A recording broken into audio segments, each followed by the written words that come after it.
Ahmedabad municipal કોર્પોરેશનની ચૂંટણી માટે ભાજપના ઉમેદવારો માટે સૌથી મોટા સમાચાર છે। વીટીવી ન્યૂઝ પાસે અમદાવાદ મ્યુનિસિપલ કોર્પોરેશનના સંભવિત ઉમેદવારોની યાદી પણ હવે આવી છે। ટૂંક સમયમાં આ નામોની જાહેરાત છે તે પણ કરવામાં આવશે। આવતીકાલે ફોર્મ ભરવાનો અંતિમ દિવસ અને એ પહેલા ઉમેદવારોના નામ પર સતત મંથન પણ ચાલી રહ્યું હતું, પરંતુ અત્યારે એક સૌથી મોટા સમાચાર અમદાવાદ મ્યુનિસિપલ કોર્પોરેશનની ચૂંટણી માટે ભાજપના ઉમેદવારો પર આ એક સૌથી મોટું અપડેટ અત્યારે સામે આવ્યું છે।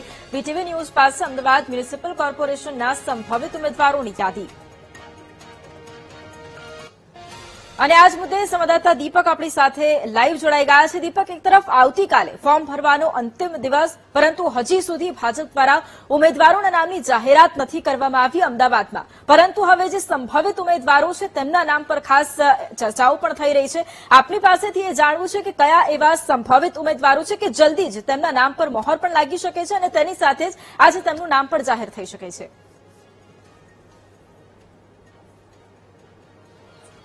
બિલકુલ વૈભવી, જે પ્રકારે સ્થાનિક સ્વરાજ્યની ચૂંટણીમાં ફોર્મ ભરવાનો આવતીકાલે અંતિમ દિવસ છે અને હજી પાર્લામેન્ટરી બેઠક જે મળી રહી છે ભાજપની અમદાવાદ મહાનગરપાલિકા માટેની, ત્યારે આ મહાનગરપાલિકાની પાર્લામેન્ટરી પૂર્ણ થયા બાદ ટેલિફોનિક જાણ કરવામાં આવશે, જેમાં અત્યારે હાલ જે સંભવિત ઉમેદવારોના નામ સામે આવ્યા છે તેની વાત કરવામાં આવે તો કેતન પટેલ ગોતા વોર્ડમાંથી નામ જે છે તે સામે આવી રહ્યું છે। ગોતા વોર્ડમાંથી અન્ય ઉમેદવારની વાત કરવામાં આવે તો અજય દેસાઈ જે છે તેને ટિકિટ મળી શકે છે। રાજેશ્રી પટેલ ચાંદલોડિયા વોર્ડથી, યશ જાદવ ચાંદખેડા વોર્ડથી, મમતા રાણા ચાંદખેડાથી, તો નીરજ ગજ્જર સાબરમતી વોર્ડથી નામ સામે આવી રહ્યું છે। ચેતન પટેલ સાબરમતી વોર્ડથી નામ સામે આવી રહ્યું છે। વિરલ વ્યાસ રાણીપ વોર્ડથી, તો રંજુબેન પટેલ જે છે તે થલકેજ વોર્ડથી નામ સામે આવી રહ્યું છે। ત્યારે ધરમસિંહ દેસાઈ કે જેઓ પૂર્વ એમટીએસ કમિટીના ચેરમેન છે તેઓનું નામ બોડકદેવ વોર્ડથી સામે આવી રહ્યું છે। પ્રદીપ દવે કે જેઓ પૂર્વ કોર્પોરેટર છે તેમનું સ્ટેડિયમ વોર્ડથી રિપીટ કરવામાં આવે તેવી શક્યતા છે। મુકેશ મિસ્ત્રી જે છે તેઓ સ્ટેડિયમ વોર્ડથી નામ સામે આવી રહ્યું છે। નરોડા વોર્ડથી લવ ભરવાડ, તો આશીષ પટેલ જે છે તે જોધપુર વોર્ડથી સામે આવી રહ્યું છે।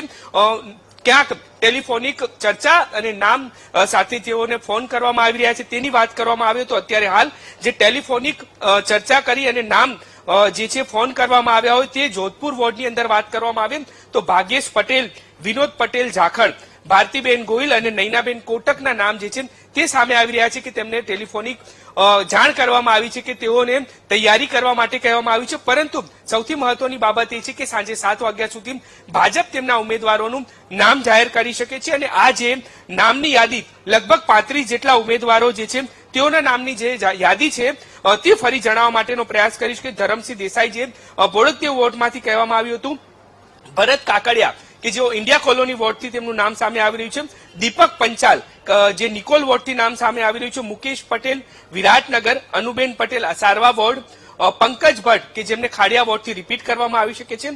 ત્યારે સ્નેહાબા પરમાર જેઓ છે કે જેઓ વાસણા વોર્ડથી તેમને રિપીટ કરવામાં આવી શકે છે। કરણ ભટ્ટનું નામ જે છે તે મણિનગર વોર્ડમાંથી સામે આવી રહ્યું છે। પ્રતિભા દુબે કે જેઓ અમરાઈવાડી વોર્ડમાંથી પૂર્વ કોર્પોરેટર હતા તેમને પણ રિપીટ કરવામાં આવે તેવી શક્યતા છે અને તેમનું નામ આગળ છે। પરાગ નાયક ખોખરામાંથી, પરેશ પટેલ જે છે તે વસ્ત્રાલ વોર્ડમાંથી, પ્રકાશ ગુર્જરને વોર્ડ બદલવામાં આવશે લગભગ અને તેનું નામ ઇન્દ્રપુરી વોર્ડમાંથી આગળ આવી રહ્યું છે। મૌલિક પટેલ કે જેઓ ઈશનપુરથી જે જીપી પટેલના પુત્ર હતા તેમને પણ ફરી રિપીટ કરવામાં આવે તેવી માહિતી સામે આવી રહી છે। માનસી સોલંકી કે જેઓ લાંભા વોર્ડમાં છે તેમનું પણ નામ સામે આવી રહ્યું છે। એટલે કે આ તમામ નામો લગભગ 30 થી પણ વધારે જેટલા નામો કે જેમના પર મહોર વાગી શકે છે અને આજે સાંજ સુધી આ તમામ નામો પર લગભગ મહોર વાગશે અને જે અમદાવાદ મહાનગરપાલિકા સહિત 15 મહાનગરપાલિકાની યાદી છે તે જાહેર થઈ શકે છે। વૈભવી, બિલકુલ આભાર દીપક જોડાવા માટે અને તમામ જાણકારી માટે।